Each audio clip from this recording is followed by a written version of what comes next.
Berakhot 20a. Let's back up a little bit. The verse states, "And his sister, he may not become impure for his sister, as someone else can attend to her burial. But he does become impure for a mitzvah." Here too, the question is asked, let us say that the obligation to bury a mitzvah, which is predicted on the preservation of human dignity, should not override mitzvot explicitly written in the Torah as it is stated.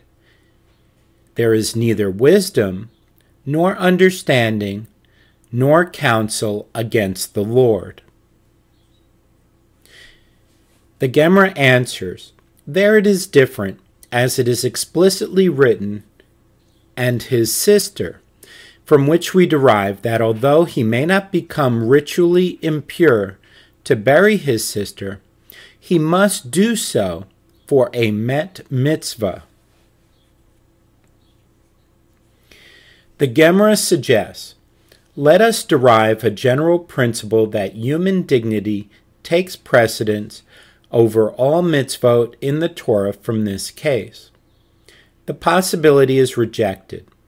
This is a special case, because a case of sit and refrain from action, shev ve'al ta'aseh, is different.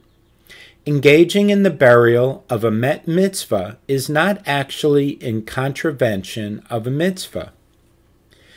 Rather, by doing so, he becomes ritually impure and is then rendered incapable of fulfilling that mitzvah.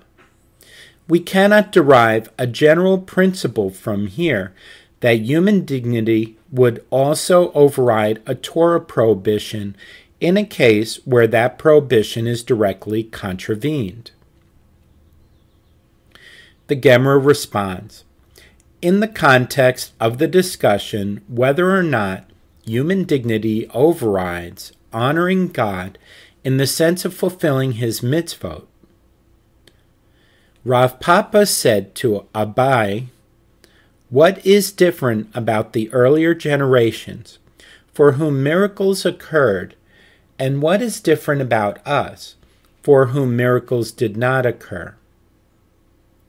If it is because of Torah study, in the years of Rav Yehuda, all of their learning was confined to the order of Nezikin, while we learn all 6 orders.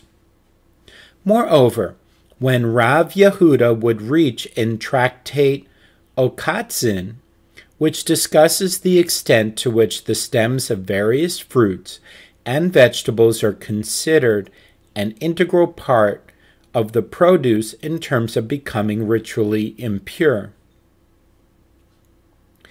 The halakha that a woman who pickles a vegetable in a pot, and some say when he would reach the halakha that olives pickled with their leaves are pure, because after pickling it is no longer possible to lift the fruit by its leaves. They are no longer considered part of the fruit. He would find it difficult to understand. He would say, those are the disputes between Rav and Shmuel that we see here. And we, in contrast, learn 13 versions of Okatzin.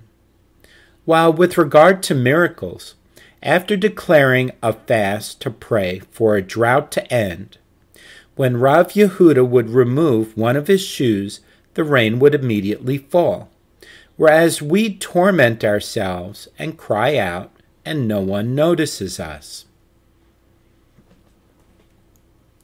Abai said to Rav Papa, the previous generations were wholly dedicated to the sanctification of God's name, while we are not as dedicated to the sanctification of God's name. Typically, of the earlier generation's commitment, the Gemara relates, like this incident involving Rav Ada bar Ahava, who saw a Jewish woman who was wearing a garment made of a forbidden mixture of wool and linen, karbalta, in the marketplace. Since he thought that she was Jewish, he stood and ripped it from her. It was then divulged that she was a non-Jew, and he was taken to court due to the shame that he caused her, and they assessed the payment for the shame that he caused her at 400 zuz. Ultimately, Rav Ada said to her, "What is your name?" She replied, "Matun." In a play on words, he said to her, "Matun, her name, plus matun, the Aramaic word for 200, is worth 400 zuz."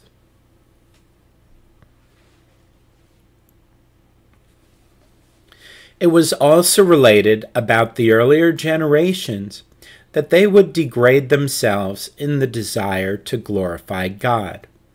Rav Gidel was accustomed to go and sit at the gates of the women's immersion sites.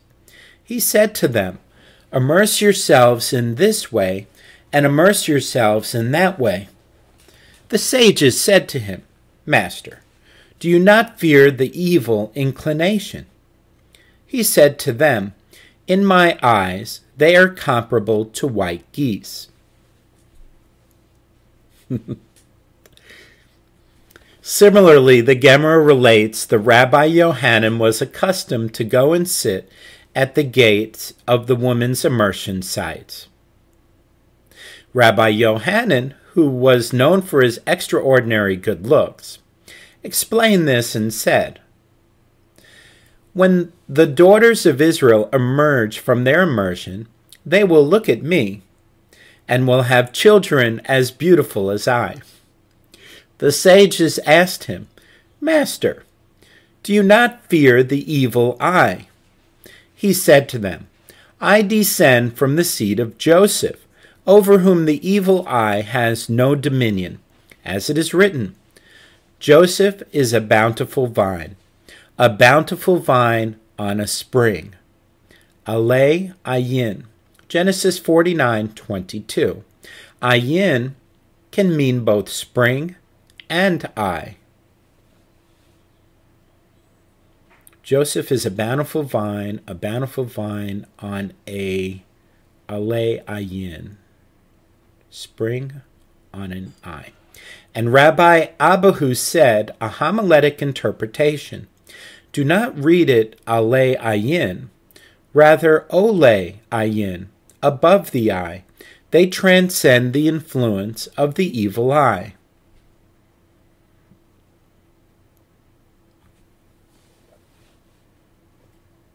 Rabbi Yosei, son of Rabbi Hanina, cited a different proof from Jacob's blessing of Joseph's sons, Ephraim and Manasseh.